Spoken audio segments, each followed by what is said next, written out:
গোপালগঞ্জে এনসিপির নেতৃবৃন্দ তাদের একটি রাজনৈতিক কর্মসূচি পালন করার জন্য গিয়েছেন, কিন্তু আমরা অত্যন্ত দুঃখজনকভাবে দেখলাম যে সেখানে পতিত ফ্যাসিস্ট দলের লোকজন সন্ত্রাসী কায়দায় তাদের উপর আক্রমণ করেছেন।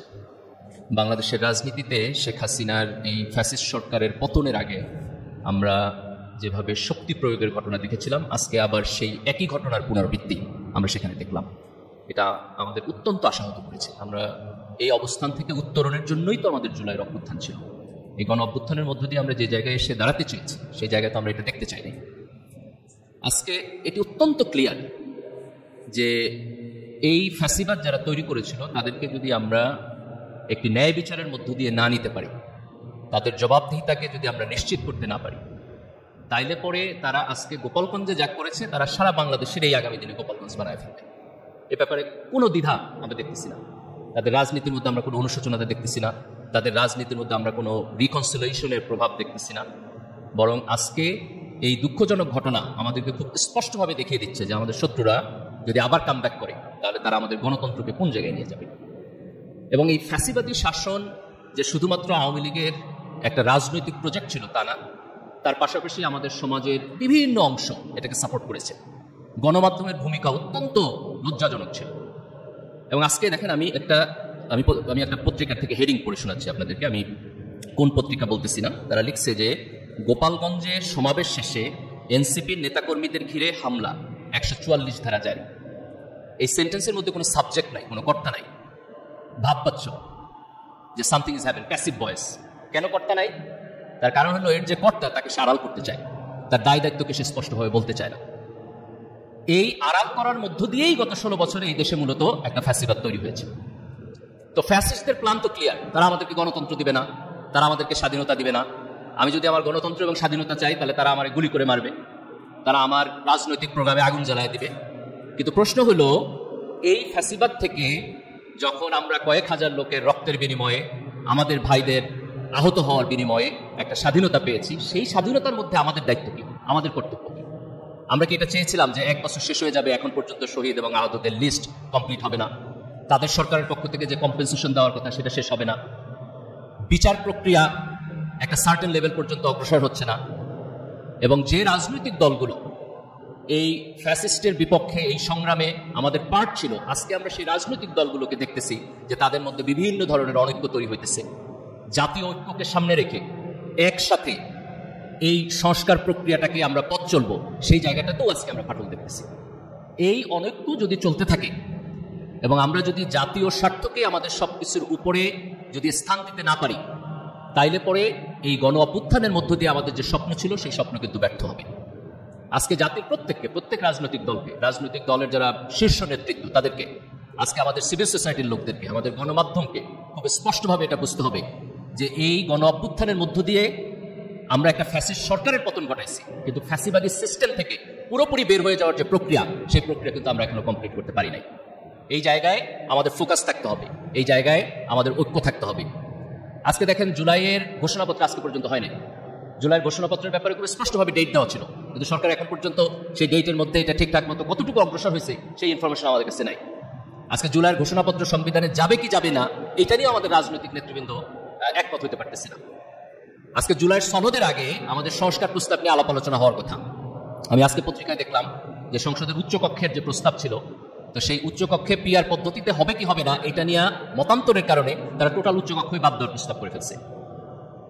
তো আমরা যখন হাসিনার ফ্যাসিবাদী সিস্টেম থেকে বের হচ্ছি, আমাদের 2টা টার্গেট ছিল। একটা টার্গেট হলো যে আগে গণতন্ত্র ছিল না, গণতান্ত্রিকভাবে নির্বাচন হয় নাই, 3টা নির্বাচন হচ্ছে আপনার চুরিচামারি করে নিয়ে গেছে, তাহলে আমরা একটা সুষ্ঠু নির্বাচনী প্রক্রিয়ায় যাইতে চাই।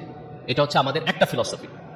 আরেকটা ফিলসফি হলো যে ঠিক আছে আমরা নির্বাচনে যাব, কিন্তু নির্বাচনে যাওয়ার আগে আমরা একটু আত্মপর্যালোচনা করে দেখতে চাই যে গত 16 বছরের এই ফ্যাসিবাদের যে মেকিং, যেই কারণে এই ফ্যাসিবাদী সিস্টেম তৈরি হয়েছে, সেইটা আমরা কিছু কিছু জায়গায় পরিবর্তন করতে পারি কিনা। এটাকে এই কারণে হয়েছে যে আমাদের সংবিধানে আমরা প্রধানমন্ত্রীর সাথে বিচার বিভাগ এবং হচ্ছে সংসদের যে পাওয়ার অফ ব্যালেন্স সেটা আমাদের সংবিধানে ঠিকঠাক মতো নাই, আমরা প্রধানমন্ত্রীকে অতিরিক্ত ক্ষমতা দিয়ে ফেলছি কিনা, আমাদের নিয়োগ প্রক্রিয়াগুলো বড় বড় পদে যে নিয়োগ প্রক্রিয়া সেগুলো ফেয়ারলি হইতেছে কিনা, আমাদের জুডিশিয়ারিকে আমরা স্বাধীনভাবে রাখতে পারতেছি কিনা, তো এই জায়গাগুলোর স্ট্রাকচারাল প্রবলেমের কারণে যদি আমাদের ফ্যাসিস্ট মেকিং হয়, তাহলে নির্বাচনে যাওয়ার আগে আমাদের এই জিনিসগুলো পরিবর্তন করা দরকার। তাহলে আমাদের খুব স্পষ্টভাবে দুইটা ফিলসফি, একটা ফিলসফি হলো এখানে নির্বাচন ছিল না, এখানে গণতন্ত্র ছিল না, আমরা নির্বাচনে যাইতে চাই, আমরা গণতন্ত্রে যাইতে চাই। দ্বিতীয়ত হলো এই গণতান্ত্রিক প্রক্রিয়া যাওয়ার আগে আমরা একটা স্ট্রাকচারাল রিফরমেশন করব আমাদের কনস্টিটিউশনের মধ্যে, আমাদের সিস্টেমের মধ্যে এবং আমাদের রাজনৈতিক দলগুলোর প্রক্রিয়ার মধ্যে। রাজনৈতিক দলগুলো গত ফ্যাসিস্ট সময় একটা লম্বা সময় কাউন্সিল করতে পারে নাই, তাদের আভ্যন্তরীণ নেতৃত্ব গণতান্ত্রিক প্রক্রিয়ার মধ্যে দিয়ে তারা করতে পারে নাই, তাদের আয় ব্যয়ের হিসাবের অডিট ঠিক মতো করতে পারে নাই, কারণ গণতান্ত্রিক স্পেস ছিল না। তো আজকে আমরা যখন গণতান্ত্রিক স্পেসে আসছি, তখন এই প্রশ্নগুলোকে আমাদের অ্যাড্রেস করতে হবে। আজকে যদি আমরা এমন একটা রাজনীতিতে যাই, যে রাজনীতিতে আপনি দলের সংস্কারকে গুরুত্ব দিবেন না, যেই রাজনীতিতে আপনি কনস্টিটিউশনের সংস্কারকে গুরুত্ব দিবেন না, যেই প্রক্রিয়ার মধ্যে আপনি বিচার বিভাগের সেপারেশনকে গুরুত্ব দিবেন না, যেই প্রক্রিয়ার মধ্যে আপনি সংসদের উচ্চকক্ষকে গুরুত্ব দিবেন না, কিন্তু আপনি খুব কুইকলি এই প্রসিডিউরটাকে ওভারকাম করে আবার একটা স্বাভাবিক প্রক্রিয়া যেতে যাবেন, তাহলে প্রক্রিয়া তো কাজ করবে না। এবং এই কমিটমেন্ট যদি আমাদের না থাকে, তাহলে তো জুলাইয়ের প্রতি আমাদের কমিটমেন্ট কমে যাবে, এবং জুলাইয়ের প্রতি যদি আমাদের কমিটমেন্ট কমে যায়, তাহলে আবার একটা ফ্যাসিবাদী সরকার এবং শাসন ব্যবস্থা ফিরে আসবে। এই ফ্যাসিবাদী শাসন ব্যবস্থা আবার ফিরে আসবে। এই কারণে তো আমাদের ভাইয়েরা রক্ত দেয় নাই, এই কারণে তো আমাদের বোনেরা রক্ত দেয় নাই, এই কারণে তো তারা রাজপথে গিয়ে দাঁড়ায় নাই। আমরা রাজপথে তো এই কারণে দাঁড়াইছি যে আমরা এই সিস্টেমকে পরিবর্তন করে আর একটা ভালো এবং নতুন সিস্টেম আমরা ডেভেলপ করতে চাই। আজকে আমার বোধ হয় যে তরুণ প্রজন্ম যারা এই আন্দোলনে স্পষ্টভাবে নিউক্লিয়াসের ভূমিকা পালন করেছে, বড় ভূমিকা পালন করেছে, এই দেশে এখন অলমোস্ট 30% উপরে হচ্ছে 30 বছরের নিচের বয়সী লোকজন, তাদের একটা রাজনৈতিক আকাঙ্ক্ষা আছে, তারা সিস্টেমের পরিবর্তন চায়। আমি মনে করি প্রত্যেক রাজনৈতিক দল এবং আমাদের জাতির যারা সিনিয়র সিটিজেন, যারা সিভিল সোসাইটি, গণমাধ্যম, অন্যান্য জায়গায় ভূমিকা পালন করতেছেন, তাদের এই অ্যাটেনশন পে করা দরকার যে এই তরুণ প্রজন্ম যারা এই দেশটাকে বিনির্মাণ করতে চায়, তারা আসলে কি চায়, তাদের অ্যাসপিরেশন কি, তাদের পলিটিক্যাল অ্যাসপিরেশন কি, তাদের রিফরমেশনের অ্যাসপিরেশন কি, জব মার্কেট নিয়ে তাদের চিন্তা ভাবনা কি, অর্থনৈতিক রিফরমেশন কি। আমরা যদি এইটাকে প্রপারলি অ্যাড্রেস করতে না পারি, তাহলে আজকে আমাদের সামনে যে সুযোগ তৈরি হয়েছে সেই সুযোগটা নষ্ট হবে। একটা জাতির কিছু কিছু ডিফাইনিং মোমেন্ট থাকে, যখন তার সামনে সুযোগ থাকে বড় হয়ে যাওয়ার, তার অতীতকে ঝেড়ে ফেলে দিয়ে বড় হয়ে যাওয়ার। যেমন ধরেন স্বাধীনতা একটা ডিফাইনিং মোমেন্ট। আমরা যখন 47-এ ব্রিটিশদের হাত থেকে স্বাধীনতা পাইছিলাম, that was A defining moment. আমরা যখন 1971 সালে স্বাধীন হয়েছি, that was A defining moment. আমরা যখন 90-এ গণ অভ্যুত্থান থেকে বের হয়ে আসছি, that was A defining moment. আজকে এই জুলাইয়ের গণ অভ্যুত্থানের মধ্য দিয়ে যখন আমরা একটা জায়গায় এসে দাঁড়াইছি, এটাও আমাদের জন্য একটা ডিফাইনিং মোমেন্ট। এবং এই মোমেন্টের দুইটা জিনিস আছে, একটা হচ্ছে আমাদের রাজনৈতিক জিনিসের সংস্কার, আরেকটা হলো যে আমাদের একটা পপুলেশন ডিভিডেন্ট আছে, একটা বিশাল এবং হিউজ ইয়াং জেনারেশন আছে। আমরা যদি এই তরুণ প্রজন্মকে সঠিকভাবে নেতৃত্ব দিতে পারি, তাদেরকে প্রপার স্কিল সেট দিতে পারি, তাদেরকে প্রপার এডুকেশন দিতে পারি, তাদেরকে প্রপার ইকোনমিক মার্কেট দিতে পারি, তাহলে এই দেশের রাজনীতিটা পরিবর্তন করে দেওয়া যায়। আজকে এই সময়ে আমাদের সবাইকে ছোটখাটো মত পার্থক্য যেগুলো আছে সেখান থেকে বের হয়ে যেতে হবে, আমাদের জাতির ভবিষ্যৎ দেখতে হবে কালেকটিভলি, যে আমরা সবাই মিলে ওই ভবিষ্যতে যেতে পারি। এত বড় একটা টার্গেটকে বাদ দেয়া আমরা যদি ছোট দলীয় এবং ব্যক্তিগত স্বার্থে একজন আরেকজনের সাথে মারামারি করি, তাহলে সেটা আমাদের এই ভবিষ্যৎকে নষ্ট করবে। আমাদের পিছনে যাওয়া যাবে না। যে ফ্যাসিজম থেকে আমরা বের হয়ে আসছি, যে মাফিয়াতন্ত্র থেকে আমরা বের হয়ে আসছি, এই মাফিয়াতন্ত্রের ফেরত যাওয়া যাবে না, আমাদেরকে সামনে যাইতে হবে। আমি তরুণদেরকে অনুরোধ করব খুব প্রিসাইজ জায়গায় চোখ রাখার জন্য। আমাদের সামনে যেগুলো বড় বড় জিনিস, তার একটা হলো আমাদের সুষ্ঠু নির্বাচন হইতে হবে। নির্বাচন বাদ দিয়ে গণতন্ত্রে যাওয়ার কোনো প্রক্রিয়া নেই। কাজে নির্বাচন, তত্ত্বাবধায়ক সরকার, এই জায়গাটা যেন সুষ্ঠু হয়, নিরপেক্ষ হয়, সেখানে আমাদের চোখ রাখতে হবে। আমাদের একটা কনস্টিটিউশনাল রিফর্মের মধ্যে দিয়ে যাইতেই হবে। আমাদের কনস্টিটিউশনের প্রধানমন্ত্রীকে যেভাবে এককভাবে ক্ষমতা দেওয়া হয়েছে, যে প্রধানমন্ত্রী সংসদের নেতা, উনি হচ্ছেন প্রধান বিচারপতি নিয়োগ দিবেন, সকল নিয়োগ ওনার হাতে, দলীয়ভাবে উনি নিয়োগ দিবেন, আবার উনি সকল ক্ষমতা চর্চা করবেন। এই স্ট্রাকচারাল পরিবর্তন যদি আমরা কনস্টিটিউশনের মধ্যে না করতে পারি, তাহলে আমরা সিস্টেম বদলাইতে পারবো না।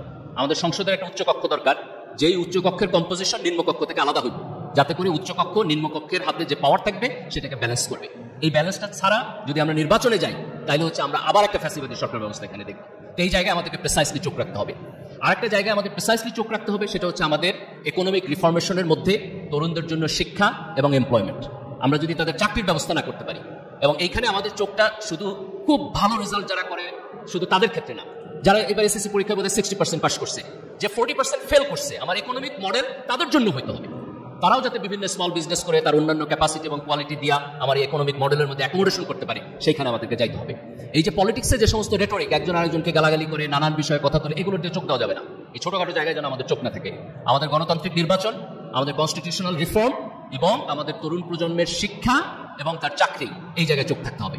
যে রাজনৈতিক দল খুব স্পষ্টভাবে এই জায়গাগুলোতে সবচাইতে ভালো মডেল দিবে, আপনারা সেই রাজনৈতিক দলকে সমর্থন করবেন, তাদেরকে ভোট দিবেন। আর যে রাজনৈতিক দল বাকওয়াজি করবে, আগের মতো করে আপনার উল্টাপাল্টা কথা বলবে, 15 মিনিট বক্তব্যের মধ্যে 30 মিনিট গালাগালি করবে, তাদেরকে আমাদের প্রত্যাখ্যান করতে হবে। আমাদের খুব প্রিসাইসলি কোয়ালিফাইড লিডারশিপকে, যেই দলের হোক, যে রাজনৈতিক দলের হোক, খুব মনোযোগ দিয়ে তার বক্তব্য শুনবেন, তার কথা শুনবেন, তার ভিশন শুনবেন, তার প্রপোজাল শুনবেন। সেই প্রপোজালের মধ্যে যদি জুলাই না থাকে, জুলাই আমাদের যে আকাঙ্ক্ষা ছিল, সেই আকাঙ্ক্ষা বাস্তবায়নের যদি প্ল্যান তার বক্তব্যের মধ্যে না থাকে, তাহলে ধরে নিতে হবে সে যে রাজনীতি করতেছে এটা বস্তা পচা পুরান রাজনীতি, এই রাজনীতির সাথে তরুণ প্রজন্ম যাবে না। আমরা যদি একটা সুষ্ঠু গণতান্ত্রিক প্রক্রিয়ায় যাই এবং আমাদের আলাপ আলোচনা পলিসি লেভেলে নিতে পারি, যে আমি কি চাই, রাজনীতিবিদরা সেটা আলোচনা করতেছে কিনা, এই জায়গাটাতে যদি আমরা ফোকাস নিতে পারি, তাইলে পরে আমরা আমাদের রাজনীতির একটা গুণগত উত্তরণ করতে পারবো। এবং আজকে আমাদের যে পরিমাণ ইয়াং পিপল আছে, এই যে লেবার ফোর্স আছে, এই লেবার ফোর্সের সাথে যদি আমরা পলিটিক্যাল সিস্টেমের একটা রিফরমেশন করতে পারি, কিছুটা কোয়ালিটিগত রিফরমেশন করতে পারি এবং একটা ভালো গণতান্ত্রিক প্রক্রিয়া যাইতে পারি, 15-20 বছর যদি গণতান্ত্রিক প্রক্রিয়ায় 2-3টা গভর্নমেন্ট যায়, যে একবার এ থাকলো আগ্রহ থাকলো, কিন্তু নির্বাচন স্মুথ হলো, তাদের মধ্যে রেসপেক্ট রইলো, একটা ভালো রাজনৈতিক পরিবেশ থাকলো, তাহলে ইন 15 or 20 ইয়ার্স আমরা সত্যিকার অর্থে এই দেশটাকে বদলাই দিতে পারবো, এই দেশটাকে একটা ভালো জায়গায় নিতে পারবো। এটাই আমাদের শহীদদের আকাঙ্ক্ষা ছিল, এটাই আমাদের এই তরুণ প্রজন্মের আকাঙ্ক্ষা ছিল।